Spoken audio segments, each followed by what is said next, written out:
Hey guys, welcome back to whatever this is, and today, I recently got in a device for my Sega Dreamcast that actually improved the controllers, and for today, I kind of want to talk about summer memories I have at the Dreamcast. Let's go.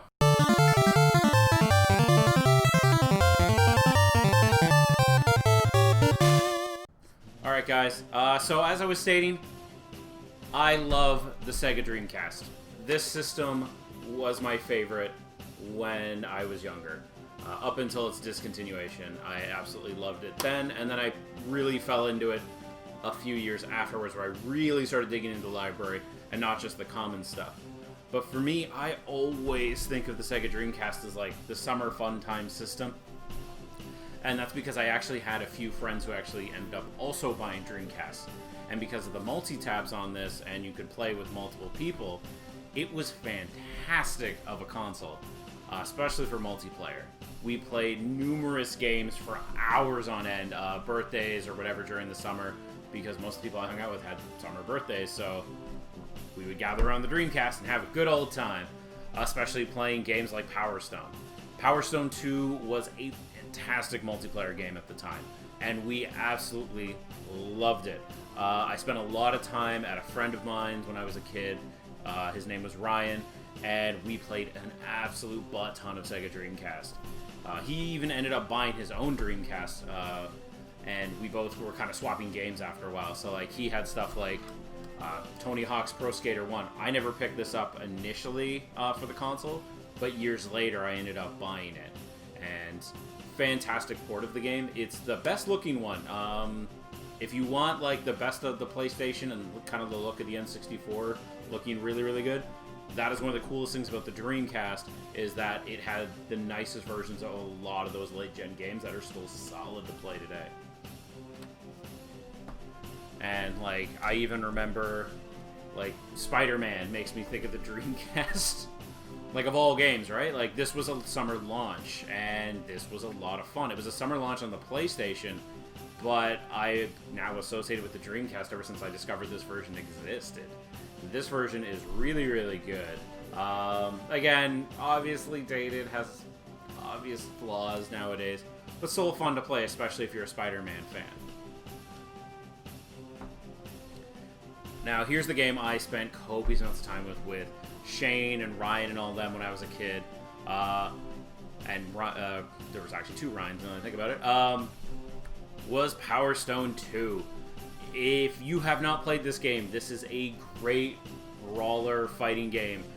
The levels are a bit long and they're not as strong as the first game, but for a multiplayer, like absolute chaos that's like a break from Smash Brothers, which I think we all wanted at the time, this game was fantastic. I remember his entire birthday, none of us wanted to stop playing this, so we were unlocking everything in the game, all the extra characters for his birthday, and we absolutely plowed through this game. Fantastic summer fun game, because we would go and then we'd go swimming or whatever, then we come back in and then sit in his very cold basement and then play Power Stone. And there was always four of us in the basement plowing through it on his Dreamcast. Fantastic game. Especially for for me, that's still a game that I still associate with the summer. And then we get into the one game where we were super competitive, Marvel vs. Capcom 2. This is my favorite fighting game. Am I any good at it anymore? Probably not. I'm definitely nowhere near the skill level I was at one point, which was probably just mediocre at best. I remember one time actually going to P-Mall and playing this game, and actually was told, learn to play with an arcade stick, because you actually know what you're doing, just learn to use an arcade stick. But Pacific Mall doesn't exist the way it used to anymore, but that was actually a cool little thumbs up from the regulars who were there.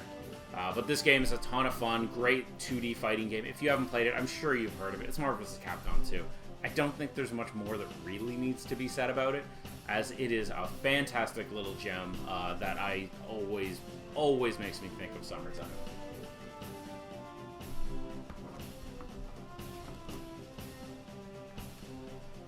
And Grandia. I know I mentioned this before, but to me it was early summer. I discovered you could just copy games and play them on the Dreamcast. And this was well after the system was dead. I wasn't doing this when it was live. The system was dead, buried in the gutter by the time 2006 came around. So this game was long out of print. I just tried it out because someone said it was a thing I could do since I owned a Dreamcast, and I never tried it. I ended up, yes, physically owning this game eventually, and I'm glad I did. It's one of my favorites. But that was early summer, and that was a summer RPG I just remember plowing through, and then I've played it multiple times since then. Great game, great combat. Again, I've already made a video on it. Check out the HD version if you haven't. There will be a print by Limited Run. Check out Grandia. And then to me, this is always the saddest one, Sonic Adventure 2. I remember playing this in the summer, and that was kind of it for the Dreamcast for me. After this game came out, this was it. There was no more games coming out for the Sega Dreamcast. Sega knew it was done, the fans knew it was done, and I'll never forget that one day, and I'm positive it was in July. I played through about half of the hero story, and I accidentally deleted my save. All of it. All gone. I then proceeded to spend the next 12 hours beating this game. No one else could have the TV that day but me because I was not going to bed until I beat this. And I remember I got stuck on the final boss where you're Shadow and Sonic and you're being chased by the giant monster at the end, and I couldn't do it for whatever reason. Went to bed for 10 minutes, couldn't get it out of my head, came back down, and I beat the game at like 2 in the morning.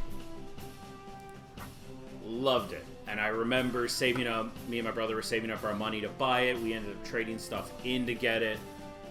And this is still that same copy that I bought from Electronics Boutique back when this game originally came out in 2001 on the Sega Dreamcast. And even the employees at the time knew. They're like, yup, that's it, guys. This is your last big hit. And even the guys were like, one last shot with it.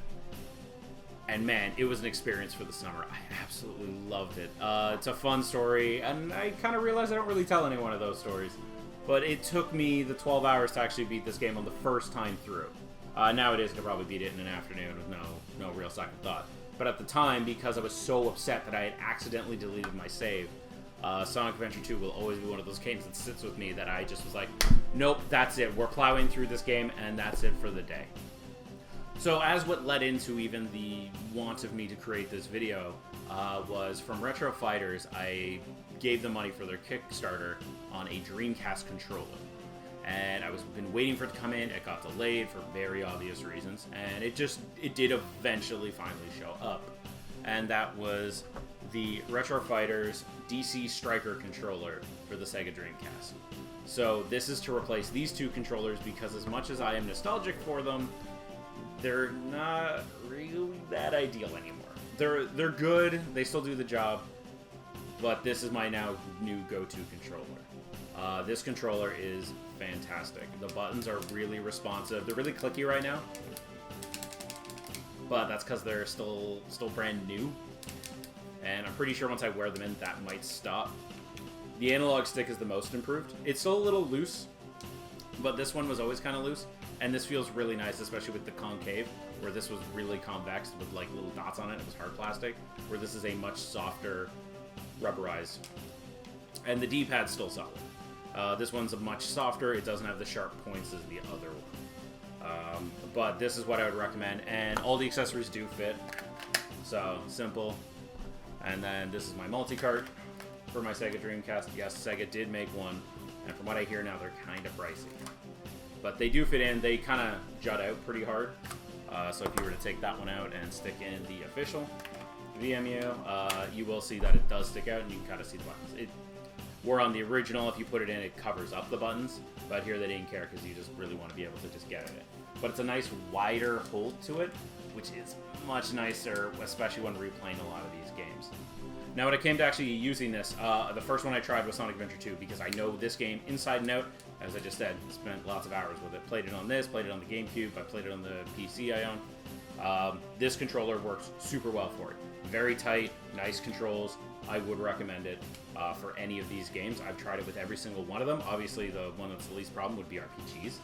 But even the fighting games, such as Marvel's Capcom 2 or Power Stone 2, did actually function quite well, and would recommend them. So if you guys are big Dreamcast fans and you want some summertime fun, I always recommend the Dreamcast, as it's great arcadey experiences that only Sega could bring, which at the time was what I wanted, and I still swear that if you had a Dreamcast in the early days of the PS2, you were having a far better time than anyone with the PS2 at the time, as there were tons of arcade ports and tons of good games coming out for it, and they all ran beautifully. Maybe there was the odd one that didn't run well, but the Dreamcast was a great system and always makes me think of having some summer fun.